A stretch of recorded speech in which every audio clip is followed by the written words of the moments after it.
आरो सार बिथांखौ गाज्रि बाथ्रा बुंनानै खिजुर बिदै सोबग्रा बोरायबाबो रानजोंफोरजों खिजुर बिदै सोबग्रा बेबायदि एकदम मुगैथाव बाथ्रा बुंदों। बिटिआरनि बारग' चिफ हाग्रामा महिलारियानो होन बा बिपिएफनि वर्कारानो होन दिनै बिथांमोना ओरैबायदि गाहायसिम थांबाय, बिथांमोना दिनै सहायनो हायै, कन्ट्रल गैयै, इमबेलेन्स बायदि जों दिनै नुफैबाय। सक्तिकारि दैदेनगिरि बिथांमोनाबो जायफोरा बिपिएफआव थांनानै दंहैयो आरो दुलाराय बर' फरायसा आफादनि माखासे धर्ज गैयै मानसिफोराबो दिनै बिपिएफआव थांनानै नंबां जाबां बाथ्रा बुंनायखौ नुदों। मैया मोनसे फेसबुक पेजावहाय जों नुनो मोन्दों जोबोद लासिंसिं बाथ्रा। आथिखालाव बिटिआरनि डेपुटि चिफ काम एमएलए अनारेबल गबिन्द चन्द्र बसुमतारी बिथांखौ नैबे हालां बाजार इउथ बिपिएफ फेसबुक पेज आरो क'क्राझार इउथ बिपिएफ जि फेसबुक पेज बेयावहाय बिथांमोना डेपुटि चिफ बिथांखौ बरला भिसिडिसिनि चेयारमेन आलमा दैमारि, जाय आलमा दैमारिया आथिखालाव बरला भिसिडिसिनि चेयारमेन आरो जोंनि इउपिपिएलनि सासे मावथि, आरो बिथाङा गबिन्द सार बिथांनि मोनसे समावहाय बिथांनि गबिन्द सारनि फिसाजो बिथांमोनखौ बखालि बानो थानाय बिथांमोननि रिलेटिभ, बिथांमोननि न'खराव खस्थ' खालामनाय दिनै बिथाङा चेयारमेन जाफैबाय आरो आथिखालाव गबिन्द सारजों सम सम पार्टिनि खामानि मावनो बिथाङा सम सम थायो। बेखौनो बे हालां बाजार इउथ बिपिएफ फेसबुक पेजाव आरो क'क्राझार इउथ बिपिएफ पेजावहाय गबिन्द सारखौ, जाय आलमा बिथाङा गबिन्द सारनि फिसाजो बादि आरो दिनै न'खरसेनि बायदि आरो जोंनि पार्टिनि वर्कार, बेखौ बिथांमोना दिनै गबिन्द सारा लानानै खारदों, राजधानियाव गाखोबाय आरो सार बिथांखौ गाज्रि बाथ्रा बुंनानै खिजुर बिदै सोबग्रा बोरायबाबो रानजोंफोरजों खिजुर बिदै सोबग्रा बेबायदि एकदम मुगैथाव बाथ्रा बुंदों। दा बेवहाय जों दिनै नुबाय बिपिएफआ दिनै पावार गैयैनिफ्राय बिटिआरनि बारग' चिफ हाग्रामा महिलारियानो होन बा बिपिएफनि वर्कारानो होन दिनै बिथांमोना ओरैबायदि गाहायसिम थांबाय, बिथांमोना दिनै सहायनो हायै, कन्ट्रल गैयै, इमबेलेन्स बायदि जों दिनै नुफैबाय। दिनै सम सम मानाव गेदेर बिटिआरनि चिफ आथिखालनि प्रमद बर' बिथांखौबो बिथांमोना माने इभेन हाग्रामा महिलारि बिथाङानो अमा बेदर बुरजा जाग्रा बायदिसिना गाज्रि बाथ्रा बुङो। अब्ला जों नुबाय दिनै बिथांमोना पावाराव गैयिनि थाखाय माने फाग्ला जाजोब्बाय।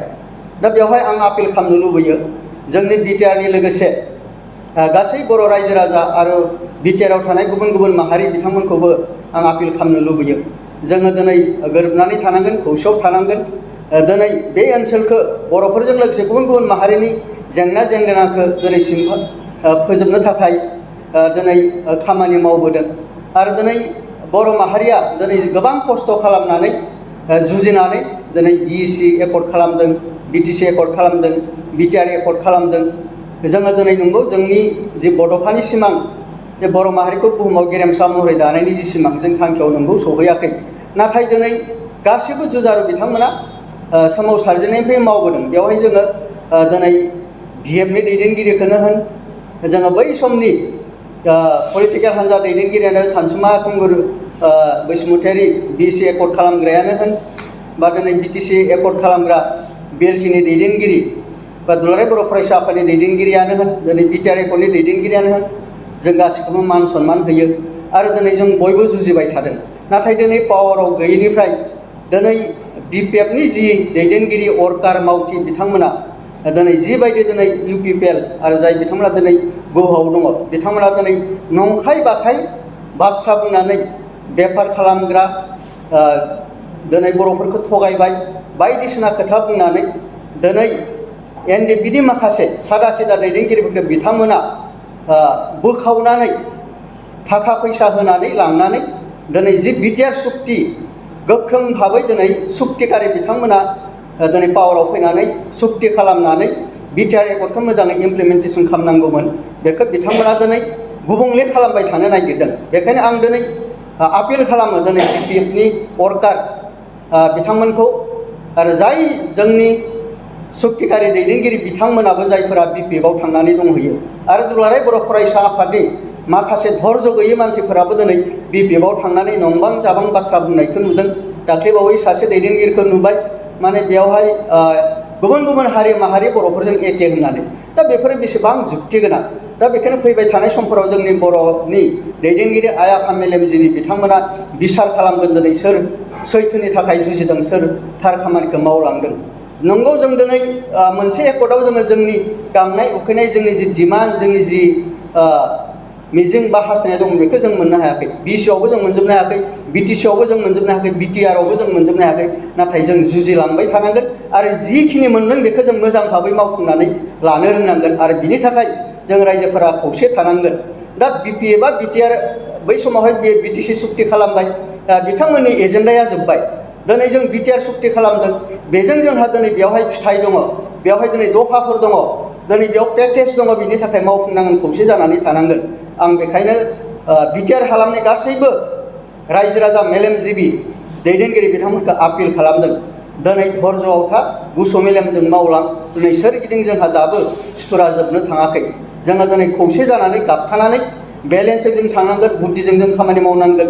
जोङो दिनै भारत सरकार आसाम सरकारनिबो जोंनो अननाय जोंनो नांगोन मानोना जों मोजोमसेल' माहारि जोंहा थोजासे दिनै पलिटिकेल पावार गैया, मेन पावार गैया। बेखायनो जोङो बहुद धर्ज आरो गुसु मेलेमजोंसो जों दिनै खामानि मावनांगोन। नाथाय बेबायदि नंबां जाबां गावजों गाव अनलायनाय गैयै गाज्रि खोथा बुंनाय बेखौ बे हाद्रि सारलायनाय हाब्रु सारनाय बेबायदि गाज्रि आखलखौ जुदि फोरोङोबा जोंनि जेनेरेसनखौ जों बबे लामाजों लांनो नागिरदों, समाजखौ बबे लामाजों लांनो नागिरदों। दा बेखायनो जोङो दिनै उदालगुरि जिल्ला इउपिपिएल हिसाबै जोङो पेरेन्टस बडि इउथ वमेन जों खौसे जानानै जाय हालां बाजार इउथ BPF फेसबुक पेज बिनि एडमिन पिंकु ब्रह्म, बिथांनि बिफानि मुं सुरेन ब्रह्म, गामि सिलबुरि पाटगाव एरियानि आरो क'क्राझार इउथ BPF पेजखौ जोङो दिनै केस होदों आरो जोङो सरकारखौ आपिल खालामदों बिथांमोना बेबायदि गुबुंले थासारि खालामनाय असान्ति लाबोनाय बेबायदि कालप्रिट बेबायदि माने निन्दनीय व्यक्तिफोरखौ हमनानै बिथांमोनखौ जेलाव हरनांगौ, साजा होनांगौ, पानिशमेन्ट होनांगौ। बे जोंनि उदालगुरि डिस्ट्रिक्ट इउपिपिएलनिफ्राय गोख्रों बे जोंनि डिमान्ड। Thank you. चिराङाव सावस्रि सिबिथायनि थाखाय मोनसे मोजां फाहामथायनि राहाखौ लानानै फैदों SD क्लिनिकआ। आथिखालाव सुबुंनि देहायाव नुजाथिबाय थानाय डायबिटिस बेरामनि थाखाय मोजां फाहामथाय होयो SD क्लिनिकआ।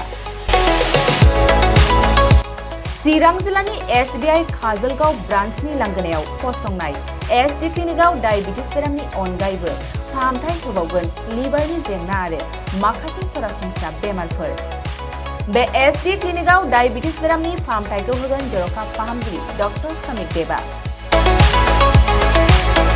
नोंथांमोना फुं आरो मोनाबिलि समावबो बे क्लिनिकआव फाहामथाय लानो हागोन। डक्टर, लेबरेटरि, मुलि, ECG सिबिथायनि खाबुफोरखौ बे SD क्लिनिकआव मोनजोबगोन। जुदि SD क्लिनिकआव रायजो राजाफ्रा गाव गावनि देहायारि जेंनाखौ फाहामथाय लानोबा नैबे मबाइल नम्बर 7002293924 एबा 9954687226 आव थोंजों मुं थिसननो हागोन।